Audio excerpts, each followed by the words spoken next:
Good morning, everybody. Been a long time since we did a tutorial, but today I did want to show you about shading. I'm going to be using one of the new Stampin' Up sets that I just got. It's going to be in the new catalog, and it's called Just Buzzing By. As you can see, there's a honey pot, a flower, honey of a day. I've also mounted a couple. There's a beehive, which is what we're going to use today, and these adorable little bees in different positions. Aren't they cute? And then there's one more saying, just buzzing by to say.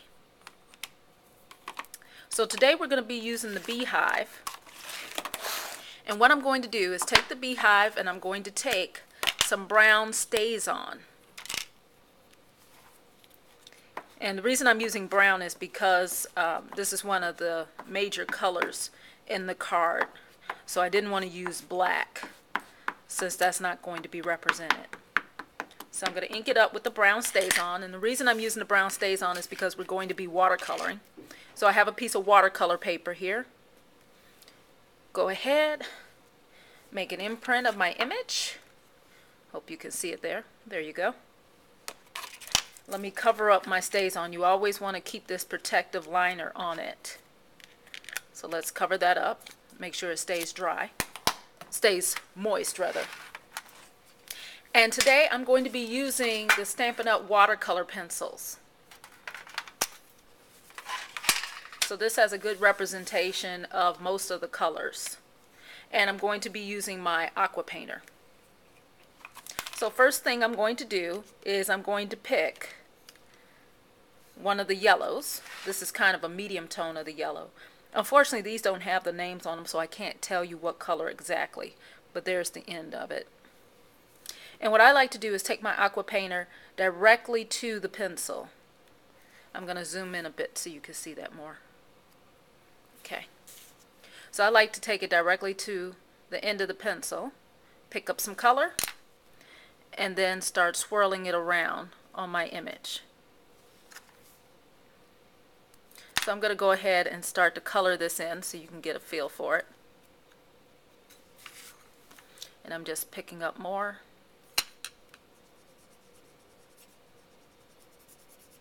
I'm not going to do the whole thing just because we don't have time, but just enough so you can get a feel.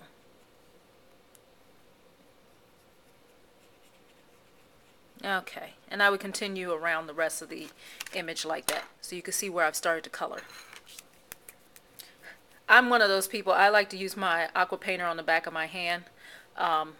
It helps me to feel how moist it is, so I know if it's too dry or too wet.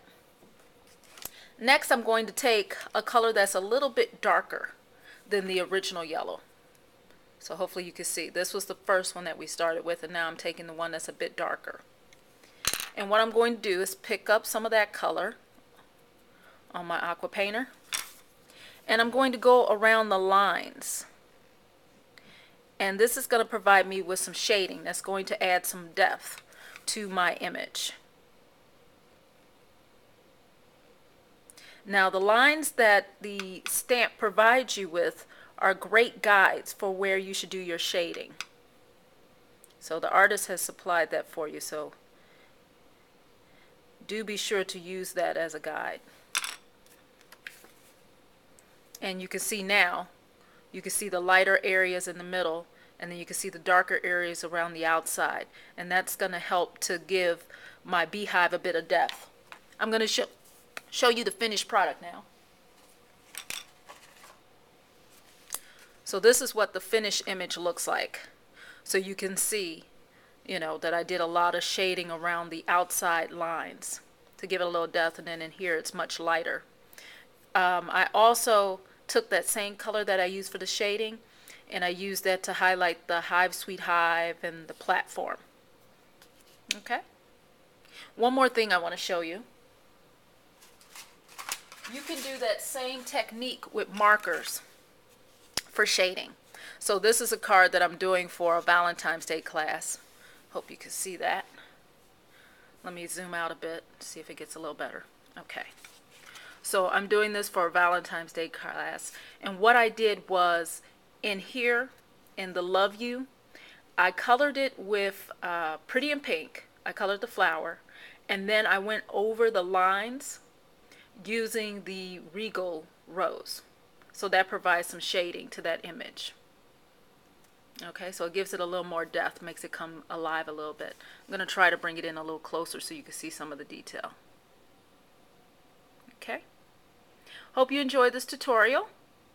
Be sure to visit me on my blog, which is www.mylifesart.com.